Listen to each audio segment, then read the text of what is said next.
இன்றே டவுன்லோட் செய்து உங்கள் ஃபேவரட் ஷோக்களை என்ஜாய் பண்ணுங்க. பரணி வந்துட்டா. Shanmugam, something is wrong. அந்த பொண்ணோட கழுத்தை கூர்மையான ஆயுதத்தால வெட்டிருக்காங்க. போச்சுடா, டூர் வந்த இடத்துலயும் பிரச்சனையா? இல்ல பரணி, இதெல்லாம் நமக்கு தேவையே இல்லை. பேசாம வேற யார்ட்டையாவது ஒப்படைச்சு நம்ம புறப்படுவோம்ல. இதுல கேஸ் அது இதுன்னு நமக்கு ஏகப்பட்ட சிக்கல் இருக்கு.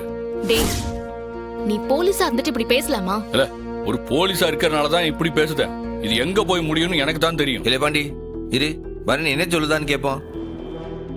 இல்ல பரணி, நீ என்ன சொல்ல வருத? அந்த பொண்ணை மர்டர் பண்ண ட்ரை பண்ணிருக்காங்கன்னு நினைக்கிறேன்டா. கத்தியால வெட்டு காயம் பட்டிருக்கு. அப்போ அந்த 4 பேர் துரத்தி வந்தானுல, இந்த பொண்ணை கொலை பண்ண பார்த்தானு சொல்லுதியா? ஆமா, ஏன்னா அவங்க நோக்கமே அதுதான். இந்த பொண்ணை இங்கேயே விட்டுட்டு போனா நிச்சயமா அவளுக்கு ஆபத்து. இல்லை, அந்த புள்ள 6 என்னன்னு கேட்டியா? டேய் இல்லடா, அவளுக்கு ஹெவி பிளட் லாஸ். அவ பேசுற நிலைமையிலயும் இல்ல. அவன் யாரா இருந்தா நமக்கு என்ன? வந்தாச்சு, ஆஸ்பத்திரியில சேர்த்தாச்சு, உசுரை காப்பாத்தியாச்சு. நம்ம பாட்டுக்கு நம்ம வேலையை பார்த்துட்டு போவோமே. மாமா இல்ல மாமா, ஒரு டாக்டரா பார்த்தாலும் ஒரு மனுஷனா பார்த்தாலும் அவ உசுரை காப்பாத்த வேண்டியது நம்ம கடமை. இது பாருங்க, வந்தது வந்துட்டோம். இன்னொரு ½ hour இருந்து அவளை கொஞ்சம் சரி பண்ணிட்டு போயிடலாம் ப்ளீஸ். இப்போ டாக்டர் சொன்னா எப்பயும் சரியா தானே இருக்கான். அவ சொல்றது கேளு. இல்லை பாண்டி, போய் பஸ்ல இருக்கிறவங்கள ஏதாச்சும் வாங்கி கொடுல. அவங்க கிட்ட போய் கொஞ்ச நேரம் பொறுமையா இருக்கு சொல்லு. டாக்டர், அந்த புள்ள கண்ணு முடிச்சதுக்கு அப்புறமாவே நம்ம போவோம். சரியா? இவன் 4:30 போட ஆரம்பிச்சிட்டான். டாக்டர் கொஞ்சம் வாங்க. ஓகே, ஒரு நிமிஷம் இருங்க, வரேன்.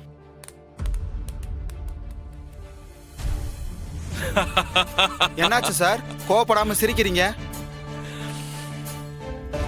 அந்த ஆண்டவன் இருக்காயா, என்னோட எல்லா எதிரியும் ஒன்னா சேர்த்து ஒரே பஸ்ல அனுப்பியிருக்கான்.